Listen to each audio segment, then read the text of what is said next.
Hürmetli vatandaşım, bugünkü leksiyalarımızla başlayımız. Leksiyada Sıdıka Rozova, Washington'dan sözdeyimiz. Bugünkü islağa 2021 yıl 5. ayının 8. günü hürmetli vatandaş. Bugünkü vaziyetten eysaq, tünügülletimiz işçili silahı sözlep geldik leksiyalarını. Birincisi 8 devlet yığınıda Amerika Qo'shma Shtatlarının 7 devlet yığınıda Amerika Qo'shma Shtatlarının devlet iştirakatı Antony Blinken'nin sözlügen notqını anlattık. Onun kaynidan 6. günüge toğrulap, Birleşken 6. günüge toğrulap 7 devlet guruhunun London'da açqan yığınıda e'lon qilingan axborot yoki birleşme bayonotni anlattık. Birleşme bayonotning ichida 2 abzas yoki 1 abzas iqtisod va boshqa masalalar qoritilgan bo'lsin. Birleşme bayonotning mazmuni Uyg'uriston masalasi va Tibet masalasiga markazlashdi. Shunchalik mazmun, shunchalik fikrning 6-7 devlet guruhining, ya'ni dunyoviy 7 devlet guruhining yig'inida o'tirg'i qo'yilishi men boshdan oxir dedim bir mo'jiza, katta bir ish, hurmatli vatandoshim. Şununla münasebetlik aldı andın Amerika Qo'shma Shtatlar Davlat Majlisida senator Marco Rubio, andın keyin yana bir nafar senator Patrick Leahy qatorliq 2 nafar senatorning Amerika Qo'shma Shtatlar Davlat Majlisidan Davlat Mahkamasiga Antony Blinken davlat ishtirokati va Antony Blinkenga yozgan xatida Tibet Jungo'nun bir kısmı emas. Tibet'nin avtonom oblastları Jungo'nun bir kısmı emas. Tibet'nin avtonom layihleri, mesela Gansu Çinxaylarda kurulgan Jungo'nun bir kısmı emas. Burun bir kısmı deyilip kelingen idi. Yani her yıllık Amerika Qo'shma Shtatlar Davlat Mahkamasining yıllık kişilik hukuk dokumentada Tayvan keçiringlar, kişilik hukuk dokumentada Tibet ve onun da qarashliq avtonom oblast, avtonom nahiyeler Jungo'nun bir kısmı deyilip kelingan edi. Biroq bu qatim dokumentdan bu qoldirildi. Elip taşlandı.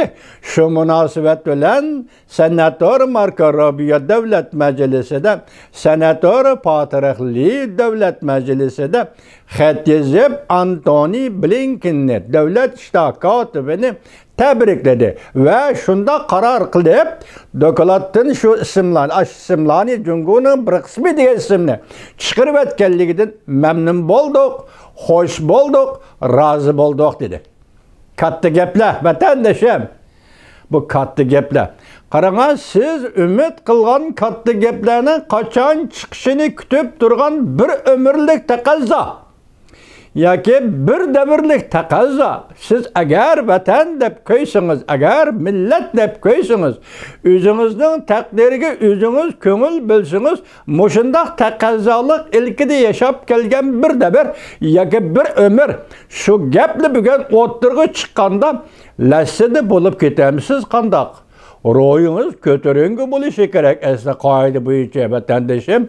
Biroq kurash murakkablashib, kurashlar jarayonlashib, oxirgi chekka yetgan demasdan Amerika Qo'shma Shtatlar Jumhur xalq o'rtasidagi ziddiyatlar tunagan 7 davlat yig'inida bugun 5. ayning 7. kuni Birleşken Devletler Teşkilatı'nın kişilik hukuk komitetida, 5 devlet komiteti emas, yani bir 15 devlet qatnashadigan yoki daimi saylanib turadigan komitetida bu yil Jungo'nun reisi, Jungo bu devlet bu komitetda reislikni o'tayotganda Jungo'nun tashqi ishlar ministri bu qatim shu reislik sifati bilan Birleşken Devletler Teşkilatı'nın kişilik hukuk komitetida yig'inga riyosetchilik qilayotganda bugün kişilik hukuk meselesi şu darajaga yoki şu qator elib kelindi vatandoshim.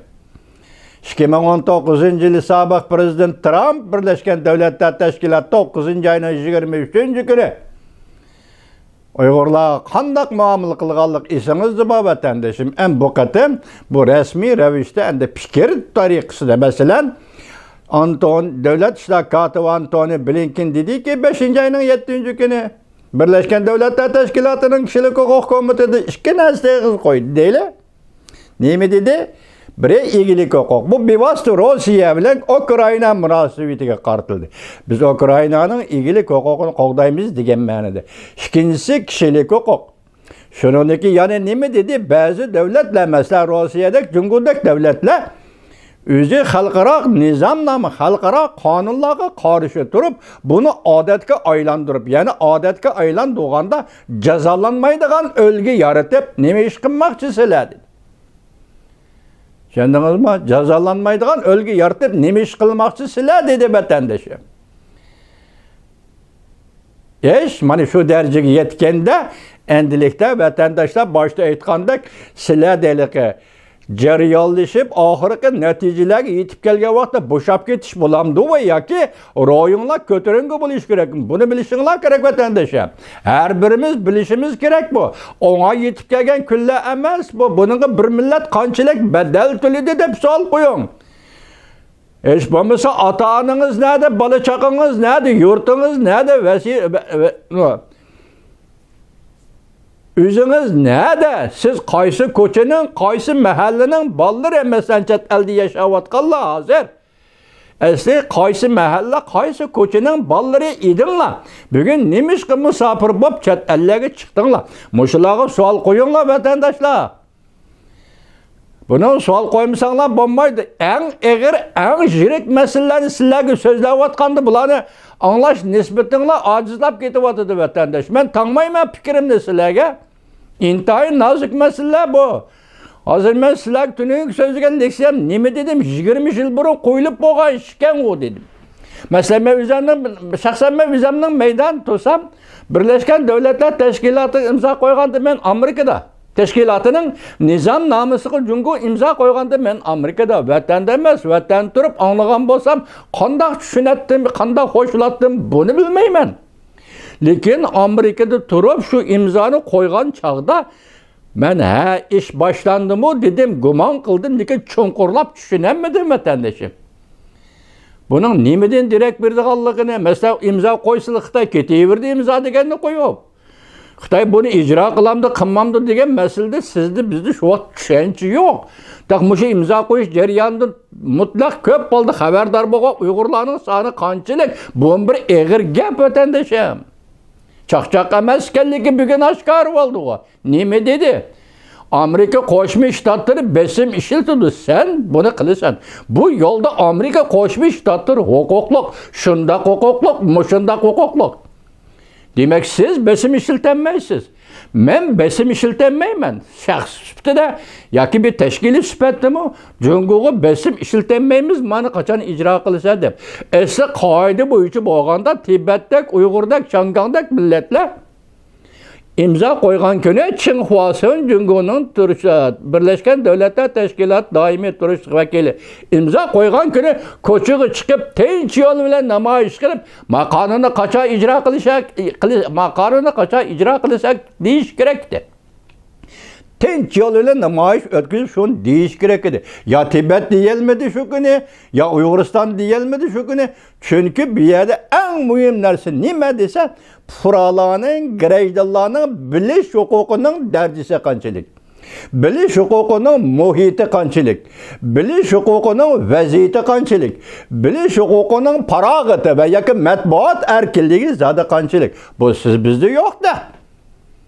Şu vaqtida Çinhuasın Cungu'nun vekili qo'l qo'ygan kuni bu vatanda Şinjan geziti boshqa gezitlerde e'lon qilinish kerak. Hatta xalqdan fikr elish kerak, e'lon qilish kerak. Bu erkin jamiyatdan qildigan shu, qilmadi u. Mana bugun 3 narsa. Biri davlat ishlar katibi Antony Blinkenning 7 davlat yig'inida Uyg'urlar to'g'risida so'zlagan sizlarga anlatdik. İkincisi 6 ya 5. kuni 7 davlat guruhining Uyg'ur va Tibetlar to'g'risida e'lon qilgan bayonotı sizlarga anlatdik. Ertesiken Devlet Meclisi'nin 2 nafar senatörü Marco Rubio, Patrick Lee qatarlıklarının qatarlık Devlet Meclisi a'zolarining Davlat Mahkamasining boshlig'i yoki Davlat Mahkamasiga Davlat ishlar kotibi Antony Blinkenga xat yozib, Tibetni Jungoning bir qismi emas deganligini, tabriklaganligini yoki dokladdan chiqarib o'tganligini sizlarga doklad qilib, leksiya qilib so'zildi. Qarasam, sizlarning anglash ahvolingizga qaraganda bu jiddiy masalaga yomon sal qarabsizlar vatandoshlar. Bugun Tibet Jungoning bir qismi emas desa, azı Şinjan yoki Uyg'uriston Jungoning bir qismi emas deydi. Onun mushunda muomala qilamizlar vatandoshlar. Siyosiy pozitsiya mushunda qo'lamda. Kechiringlar meni. Meni qaynab qoldi demanglar, kechiringlar vatandoshlar. Tungi radioning betini ochdim 5-oyning 6-kuni. Sen batni qandoq tashkillading? Batni qandoq o'rinlashtirding? Boshlitonga, bassitonga nimani qo'yding? Radio? Sen Antony Blinken qatnashgan 7 davlat guruhi e'lon qilgan bayonotni qisqa xabarda qatori tushirib qo'yib, sen 5-oyning 6-kuni radioning boshlig'i, bassitoniga nima xabarni qo'yding radio?